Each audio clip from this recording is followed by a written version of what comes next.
नमस्कार मंडळी. तर आज आपण बघणार आहोत most important word that is did. Did काय आहे? डीड वाक्यात आल्यानंतर वाक्याला काय अर्थ मिळतो किंवा डीडच्या सहाय्याने वाक्याचा अर्थ कसा बदलतो?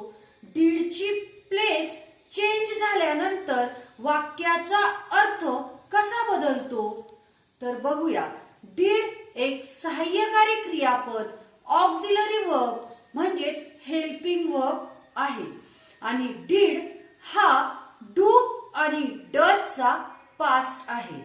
तर डीड आपण डू डज बघितला की डू डज मध्ये काय होतं की कर्तानुसार डू डजचा वापर केला जात होता सिंपल प्रेझेंट टेन्स मध्ये. तर आता डीडचा वापर सिंपल पास्ट टेन्स मध्ये कसा केला जातो ते आपण बघणार आहोत. डीड हा कर्तानुसार बदलत नाही. सब्जेक्ट सिंग्युलर असो की प्लुरल असो, वाक्यात सिंपल पास्ट मध्ये डीड वापरला जातो. म्हणजे बघा, अनेक वचनी असो की एक वचनी कर्ता असेल वाक्यामध्ये तेव्हा डीडचा वापर केला जातो. आय, मी डीड वापरला जातो. वी, आम्ही डीड वापरला जातो. दे, ते डीड वापरला जातो. यू, तू किंवा तुम्ही डीड वापरला जातो. ही, तो डीड वापरला जातो. शी, ती डीड वापरला जातो. इट, ते प्राण्यांसाठी किंवा निर्जीव वस्तूंसाठी आपण इट वापरत असतो, डीड वापरला जातो. सिंग्युलर सब्जेक्ट एक वचनी कर्ता असेल डीड वापरला जातो सिंपल पास्ट टेन्स मध्ये आणि प्लुरल सब्जेक्ट अनेक वचनी कर्ता असेल डीड वापरला जातो. जसं की स्टुडंट, एक स्टुडंट असेल डीड वापरला जातो. स्टुडंट्स डीड वापरला जातो. बॉय एक मुलगा डीड वापरला जातो. बॉईज अनेक मुलं डीड वापरला जातो. म्हणजे एक वचनी असो की अनेक वचनी कर्ता असो डीड सिंपल पास्ट टेन्स मध्ये वापरला जातो. बघा, डीड हा सिंपल पास्ट टेन्स मध्ये वापरला जातो. परंतु सिंपल पास्ट टेन्स म्हणजे काय? जसं की simple present tense I play, मी खेळतो. आय स्पीक, मी बोलतो. तर हे झालं सिंपल प्रेझेंट टेन्स. पण या स्पीकचा फक्त आपल्याला पास्ट टेन्स मध्ये क्रियापद लिहायचा आहे. वी टू वर्बचा फक्त पास्ट करायचा, झाला तो सिंपल पास्ट टेन्स. ते वाक्यांद्वारे आपण बघणार आहोत. तो इंग्लिश बोलला, सिंपल पास्ट टेन्स आहे, तो बोलला इंग्लिश. तर इथे काय आहे? वाक्याचा कर्ता आहे तो, ही बोलला, क्रिया काय केली त्याने? बोलण्याची, पण ती पास्ट मध्ये केलेली आहे म्हणून स्पोक. तो इंग्लिश बोलला होता असं पण मराठीतून आपण लिहू शकतो. तर तो इंग्लिश बोलला, हा बोलला तो आहे पास्ट मध्ये बोललेला आहे म्हणून स्पीकचा होणार आहे स्पोक. म्हणजे स्पीकचा पास्ट होतो स्पोक.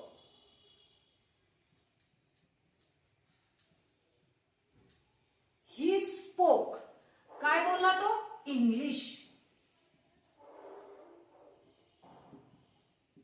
इंग्लिश हे आहे हे वाक्य आहे सिंपल पास्ट टेन्सचं. म्हणजेच काय? सिंपल पास्ट टेन्स आहे म्हणजे कर्ता, कर्तानंतर जे क्रियापद झालेलं आहे ते होऊन गेलेलं आहे पास्ट मध्ये, म्हणजेच वी टू म्हणजे त्या क्रियापदाचा पास्ट, मग त्या वर्बचा पास्ट आपल्याला लिहायचा आहे. मग क्रियापद स्पीक आहे आणि स्पीकचा पास्ट होतो स्पोक आणि इंग्लिश. हे सिंपल पास्ट टेन्स मधले वाक्य आहेत. हे समजले पाहिजे, तेव्हाच आपल्याला पुढे डीड समजणार आहे. ते काल क्रिकेट खेळले होते. क्रिकेट खेळण्याची क्रिया काल झाली होती. सिंपल प्रेझेंट टेन्स आहे, सॉरी सिंपल पास्ट टेन्स आहे. ते काल क्रिकेट खेळले होते. दे काय क्रिया झालीये? खेळण्याची, प्ले.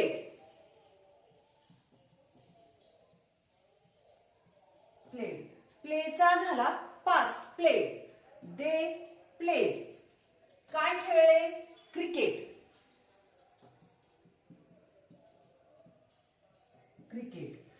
केव्हा खेळले? काल, yesterday.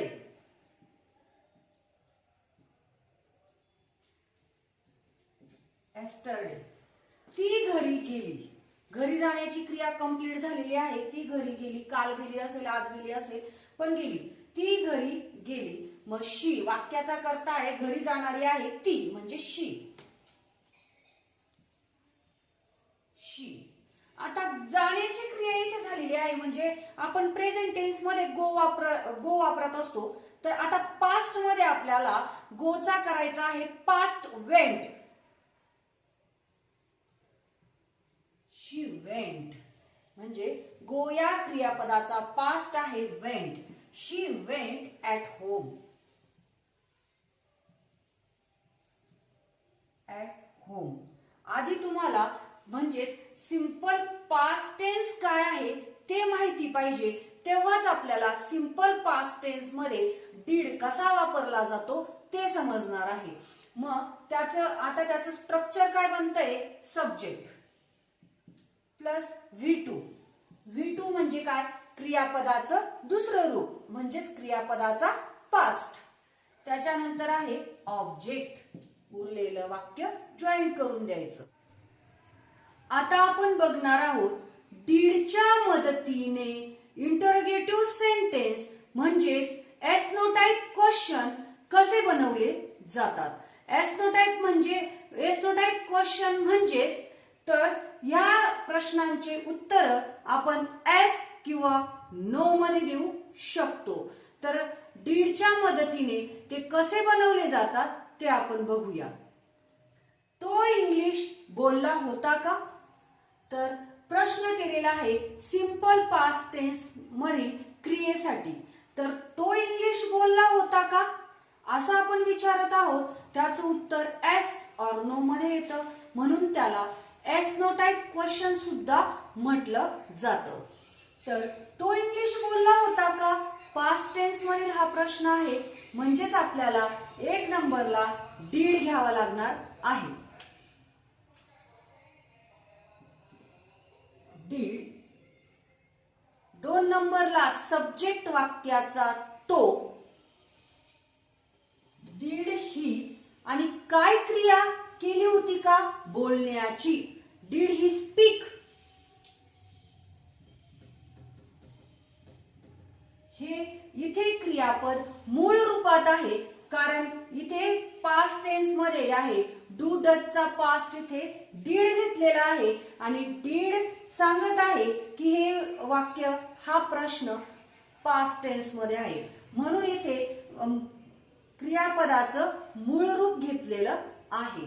Did he speak English.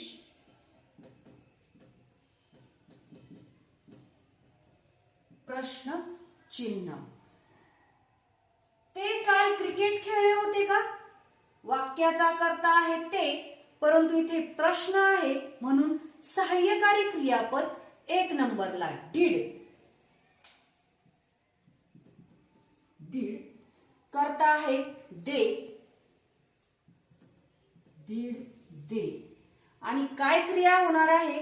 खेळण्याची क्रिया विचारलेली आहे, म्हणून जो प्ले आहे तो मूळ रूपात घ्यायचा आहे, कारण इथे डीड वापरलेला आहे पास्ट टेन्स मध्ये. Did they play. काय क्रिया? क्रिकेट. क्रिकेट. आणि केव्हा? Yesterday. Did they play cricket yesterday.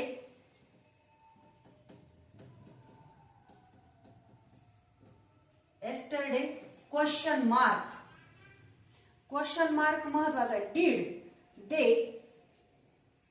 काय क्रिया? मूळ जे क्रियापद आहे ते मेन व्हर्ब नंतर सब्जेक्टच्या नंतर, त्याच्यानंतर काय क्रिया करणार आहे ते, आणि त्याच्यानंतर केव्हा करणार आहे ते. ही आहे वाक्याची रचना. ती घरी गेली होती का? घरी जाणारी कोण? ती. वाक्याचा कर्ता आहे ती, पण पास्ट टेन्स मध्ये आपल्याला प्रश्न विचारायचा आहे, म्हणजेच डीड. डीड. 2 नंबरला शी. Did she. आणि क्रियापद मूळ रूपामध्ये go. Did she go. At home प्रश्न चिन्ह. Did she go at home? ती घरी गेली होती का? 1 नंबरला डिड, 2 नंबरला सब्जेक्ट, 3 नंबरला मेन वर्ब आणि 4 नंबरला उरलेलं वाक्य. तर त्याचं स्ट्रक्चर आपण बघूया. 1 नंबरला आहे डिड, 2 नंबरला आहे वाक्याचा कर्ता सब्जेक्ट, 3 नंबरला आहे मूळ क्रियापदाचं मूळ रूप V1 आणि प्लस ऑब्जेक्ट आणि प्लस प्रश्नचिन्ह. प्रश्नचिन्ह द्यायला विसरायचं नाही, त्याशिवाय प्रश्न समजणार नाही. सिंपल पास्ट टेन्स मध्ये नकारार्थी वाक्य बनवण्यासाठी म्हणजेच निगेटिव्ह सेंटेन्सेस बनवण्यासाठी आपण म्हणतो की हे तो इंग्लिश बोलला नाही, तो तिथे गेला नव्हता, त्याने तिथे असं केलं नव्हतं, त्याने काम केले नव्हते, असं आपण नाही मध्ये जेव्हा सांगतो ते पास्ट मध्ये झालेली क्रिया, तेव्हा डीड या सहाय्यकारी क्रियापदाने कसं करतो ते आपण बघणार आहोत. डीड या हेल्पिंग वर्बचा वापर करून नकारार्थी वाक्य आपण कसे तयार करतो ते बघणार आहोत. तर तो इंग्लिश बोलला नव्हता, पास्ट मध्ये तो बोलला नाही, हे आपल्याला डीडच्या सहाय्याने तयार करायचं आहे. तर वाक्याचा कर्ता म्हणजे तो क्रिया न करणारा आहे तो, आणि म्हणून वाक्याचा सब्जेक्ट तो आहे, तर ही. 1 नंबरला आहे ही, आणि तो बोलला नाही सांगण्यासाठी आपल्याला डिड नॉट किंवा डिडंट वापरावा लागणार आहे. डिडंट.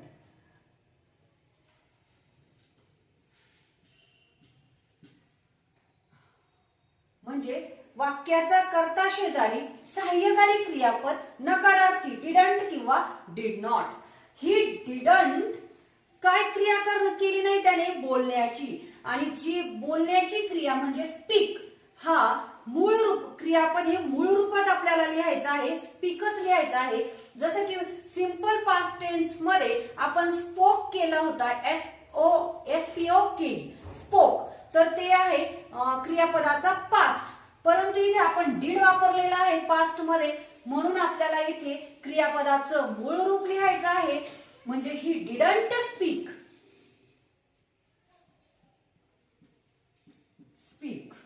इंग्लिश.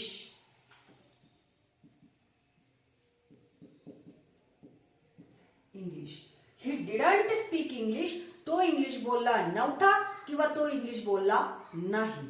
आणि ते काल क्रिकेट खेळले नाही किंवा ते काल क्रिकेट खेळले नव्हते, तर बघा वाक्याचा कर्ता आहे दे. They did not.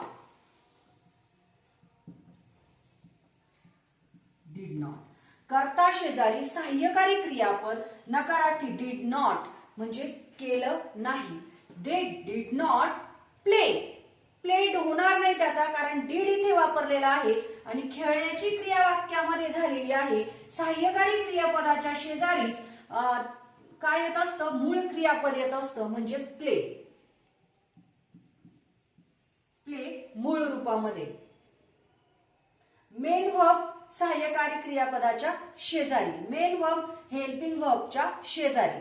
म्हणजे 1 नंबरला आहे कर्ता, नंतर आहे हेल्पिंग वर्ब, आणि त्याच्यानंतर नकारार्थी नॉट, त्याच्यानंतर आहे प्ले वर्बचे मूळ रूपामध्ये आहे ते, आणि हे मेन वर्ब आहे खेळणे. They did not play cricket किंवा दे डिडंट प्ले क्रिकेट. ती काल घरी गेली नाही. दे डिडंट प्ले क्रिकेट काल, एस्टरडे. कधी? Yesterday. They did not play cricket yesterday म्हणजे कर्ता सहाय्यकारी क्रियापद, मूळ क्रियापद जे आहे मेन वर्ब जे आहे ते, आणि काय खेळले नाही? क्रिकेट, आणि काल खेळले नाही. ती काल घरी गेली नाही. वाक्याचा कर्ता आहे ती, शी. शी डिड नॉट